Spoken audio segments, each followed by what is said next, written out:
हम बिना विलंब किए अब उद्घोषक महोदय को बिना माइक दिए पूज्या आप सबकी दीदी माँ हम अपनी बुआ जी को कहेंगे कि आपका आशीर्वचन, आपकी पीयूषमयी वाणी, और हम लोग वहीं आप विराजमान रहें। अच्छा हाँ, तो आपका आशीर्वचन मिल जावे हम सबको और आपकी कृपा मिल जावे और बागेश्वर धाम के पागलों को भी आशीर्वाद मिल जावे।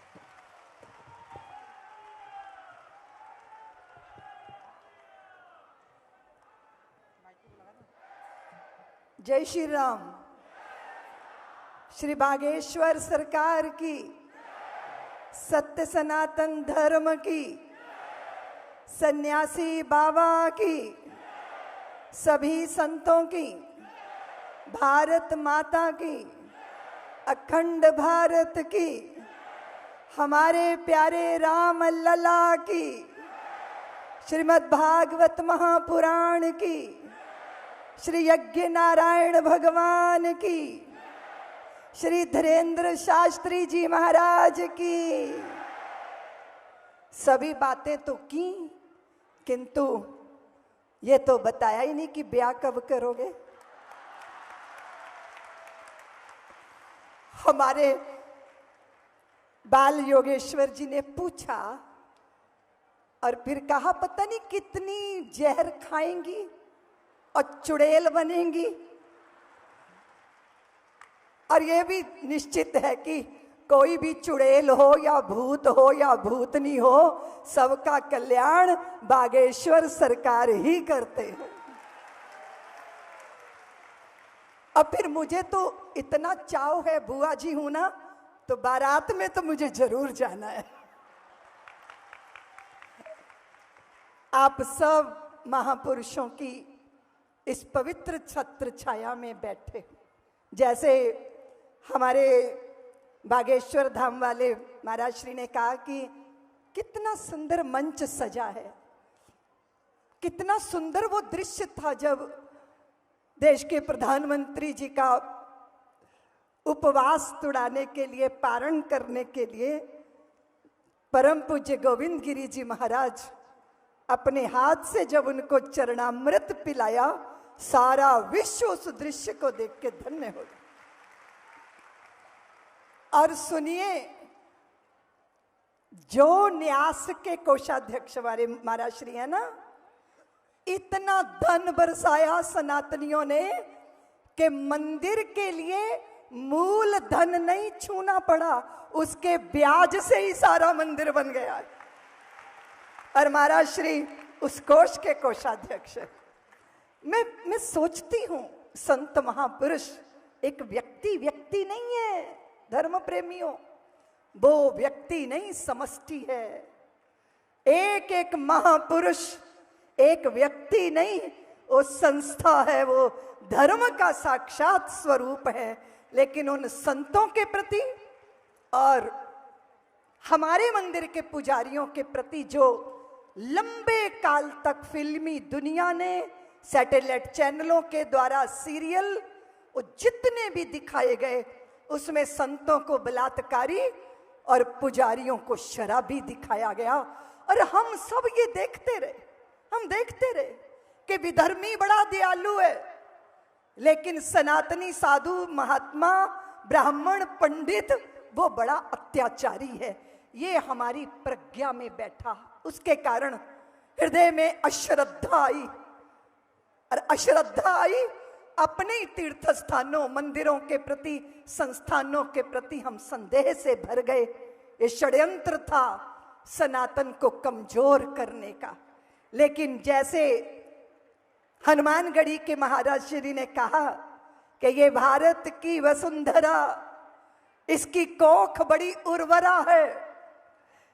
जब देखा सनातन पे इतना बड़ा संकट, तो बुंदेलखंड के इस क्षेत्र में ऐसे पुत्र को जन्म दे दिया जिसने पूरे विश्व के सनातनियों को एक कर दिया। और वैसे भी तो हम सब कहते हैं कि 100 दंडी एक बुंदेलखंडी, सब पे भारी पड़ जाता है। आपका ये भोलापन, आपकी ये सहजता, आपकी ये सरलता, मैं तो प्रणाम करने आई हूं इस धरा को क्योंकि सनातनी तो कब्रों में पड़े मुर्दों को के आगे नाक रगड़ रहा था, पर आपने सारे सनातनियों को बागेश्वर धाम के चरणों में लाकर खड़ा कर दिया है।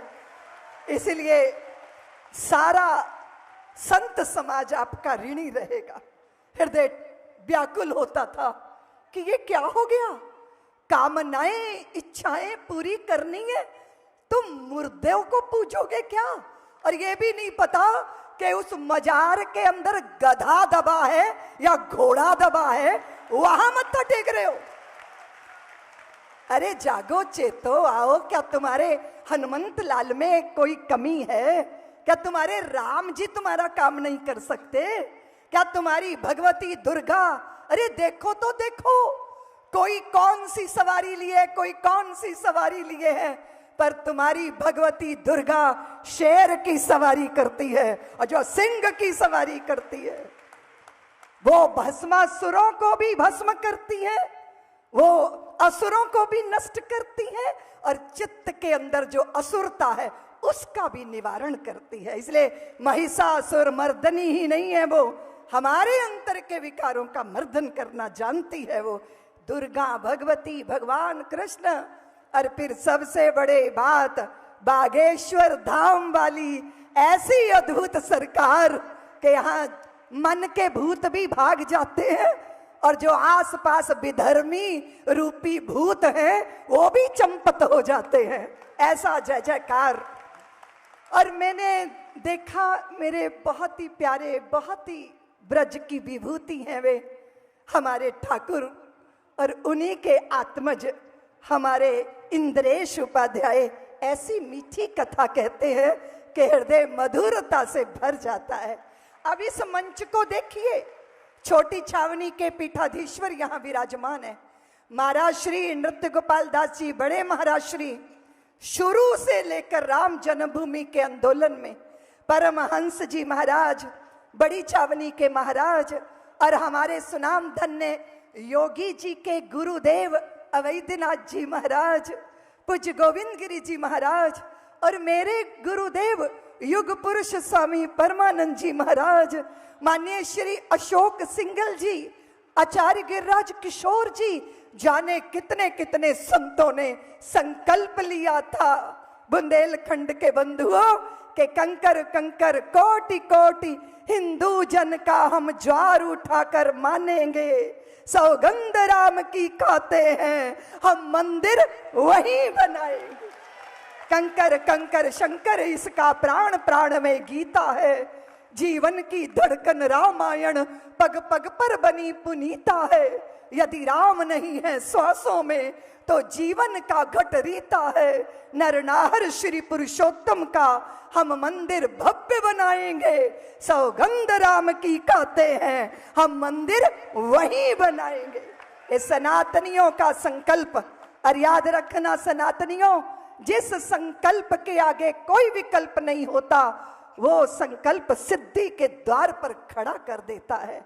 जब यहाँ छोटी सी एक फिल्म दिखाई गई तो बागेश्वर वाले हमारे धीरेन्द्र कृष्ण जी की आंखों से अश्रु की धारा बह रही थी। सनातनियों का संत जो होता है ना, उसके हृदय में करुणा होती है और उसके आचरण में क्रांति होती है।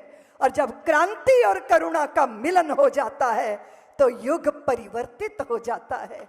हम हिंदू राष्ट्र की कल्पना करते हैं। हिंदू राष्ट्र की कल्पना को साकार करने के लिए क्या चाहिए सनातनियों? क्या चाहिए? तुम सबके बीच में एकात्मता, एकता।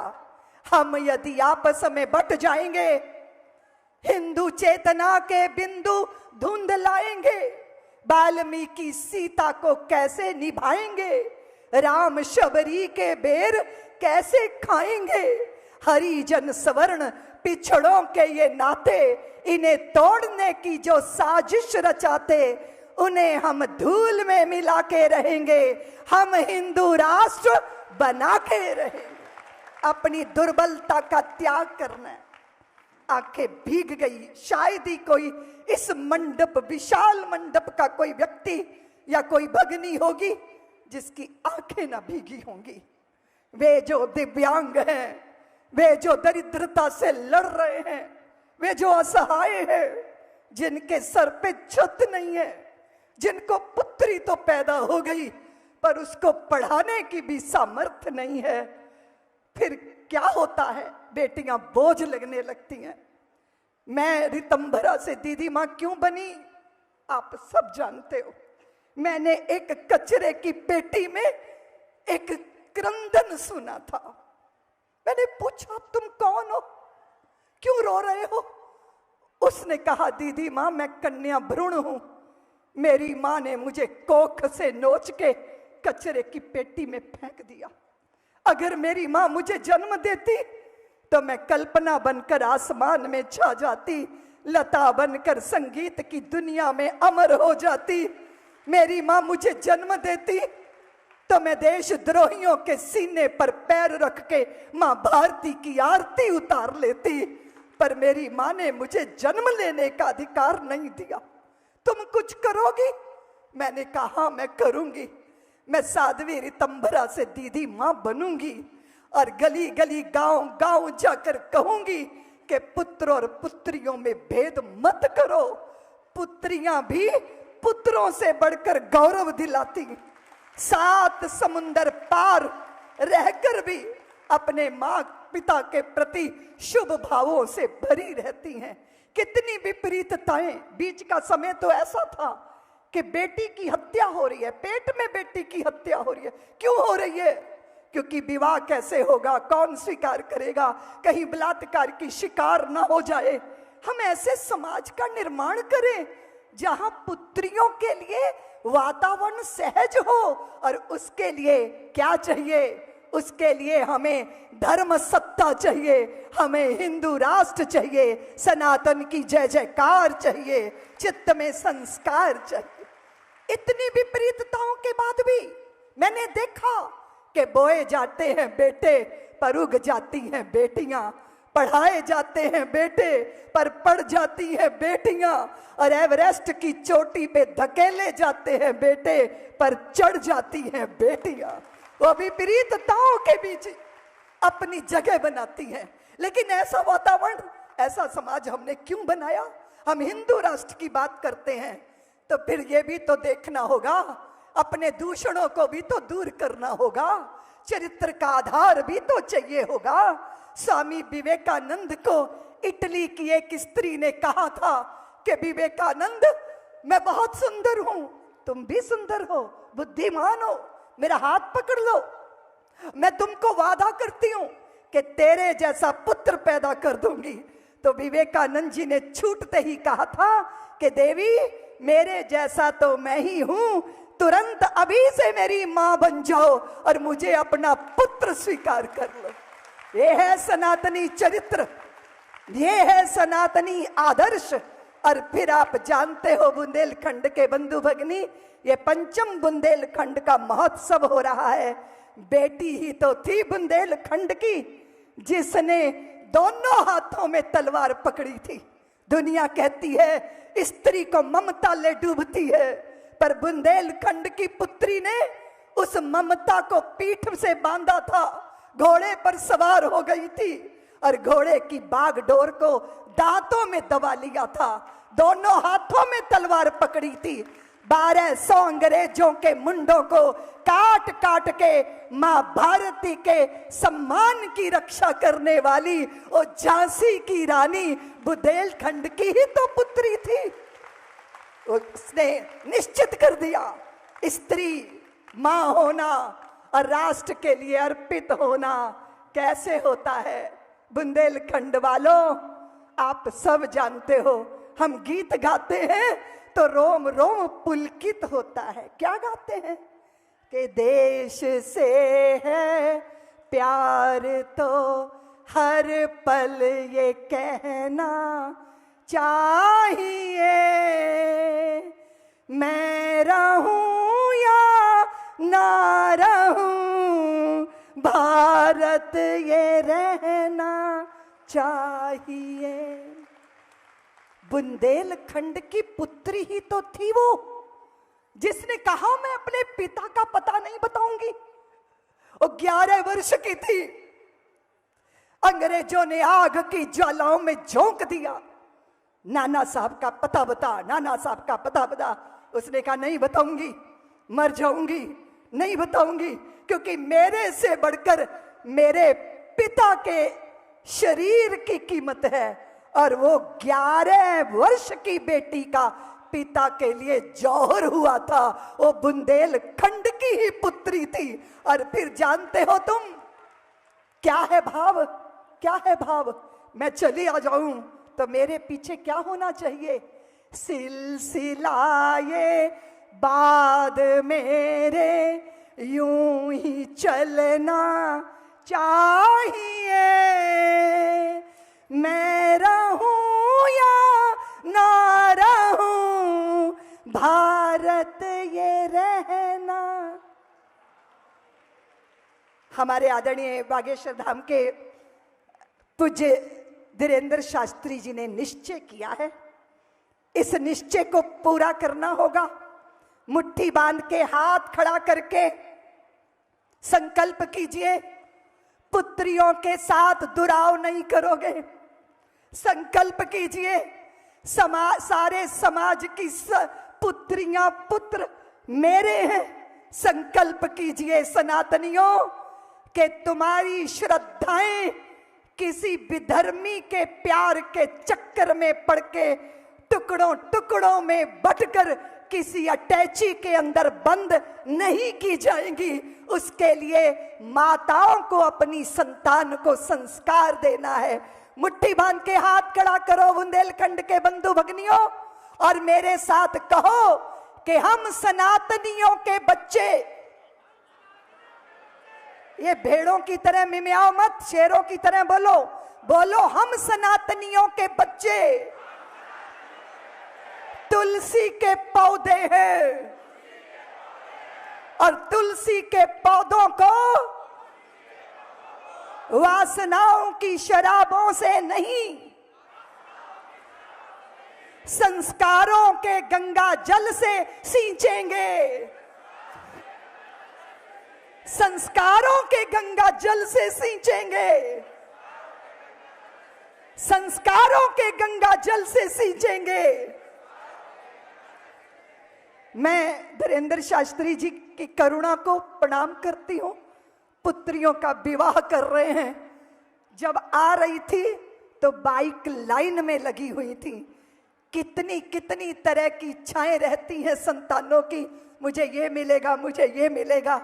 सामूहिक विवाह में पुत्री राजकुमारी स्वयं को समझ नहीं पाती, लेकिन जब बागेश्वर धाम सरकार की शरण में पुत्रियों का विवाह हो रहा है तो मेरी एक एक बेटी किसी राजकुमारी से कम गौरव और गरिमा के साथ विदा नहीं हो रही। मैं उनके इस सत संकल्प को प्रणाम करती हुई अपनी वाणी को विराम देती हूं। और याद रखिएगा, सीख सुनहरी पुरखों की रखना हरदम याद, किया वक्त बर्बाद जिन्होंने हुए वही बर्बाद। कठिन काल में वीर कभी भी पीठ नहीं दिखलाता, या तो हंसा मोती चुगता या भूखा मर जाता। शुभ कर्मों के बिना कभी भी हुआ नहीं निस्तारा। जीत लिया जग उसने, जीत लिया मन जिसने, उसने जीत लिया जग। बस इस संकल्प के साथ चलिए, अपनी रवानी को बना के रखिए। भारत हिंदू राष्ट्र है, इसकी घोषणा कीजिए। और हिंदू राष्ट्र सनातनियों के संस्कारों से, प्रतिबद्धता से, हमारे मंदिर का धन विधर्मियों के पास नहीं जाएगा।